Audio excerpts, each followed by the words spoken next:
Hey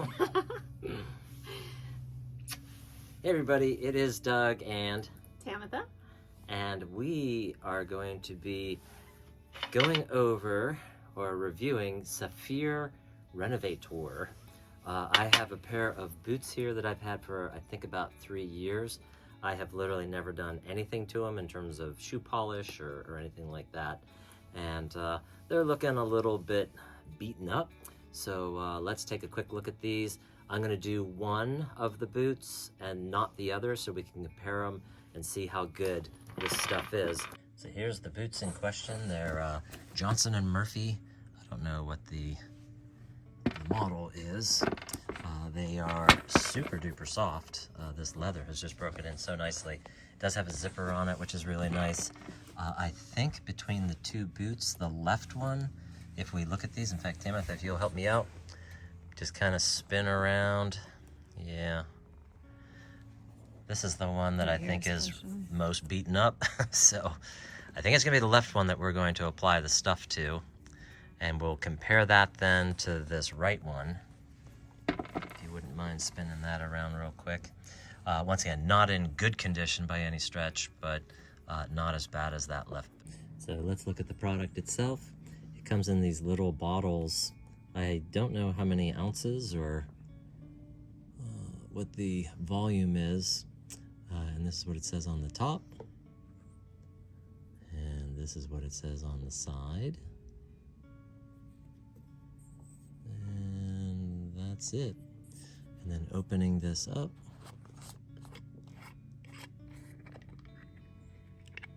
There's no like protective, like little covers or anything, so when you open it up, it's open.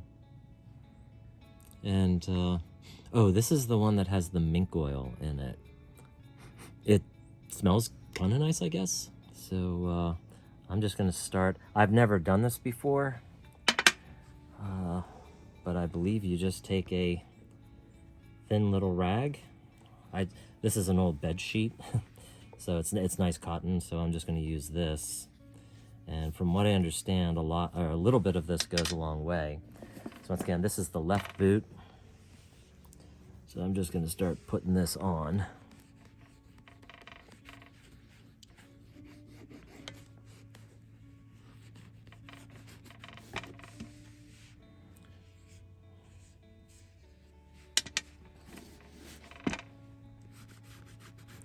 And I have not done anything to clean these. I haven't even cleaned the soles or anything. So I guess I'll end up doing that too during this process. And I'm sure a lot of you who are shoe aficionados and boot aficionados are cringing at the way I do this. So sorry about that. But this is about as amateur as it gets. So if we get good results, you'll know it's an amazing product because I am a neophyte at this. And I guess I should really get rid of these shoelaces. So let me do that real quick here.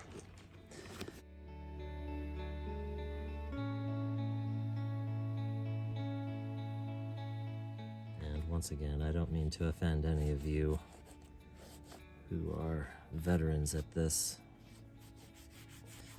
This back heel section was really bad. I must have a nasty habit of kicking my inner heel with the other shoe because it was pretty beaten up.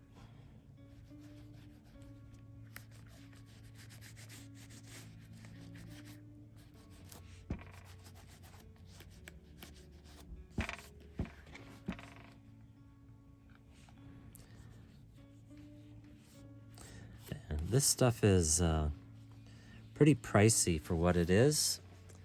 I got this off of Amazon. It was $25. Don't ask me why, but they sent me two for the price of one. So they gave me an extra one. So I'm happy about that. So for me, it was half price. So that's why I have two of those here. But let's see how this does. And right off the bat between the two, it has darkened it up dramatically.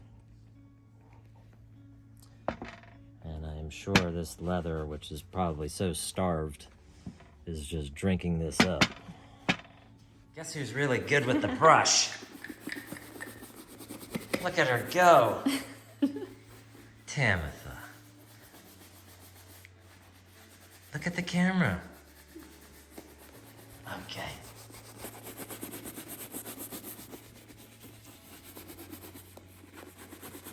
Work it.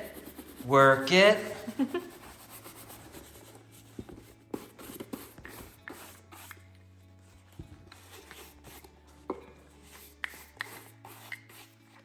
There you go. Thank you, honey. You're welcome.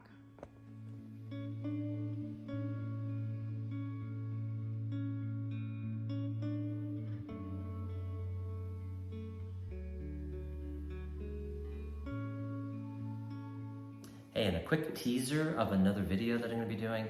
I bought my first pair of made-to-order boots. These are Beckett Simonons, and these are their Chuckos, but I'm going to do a review on them. Of course, I just got them.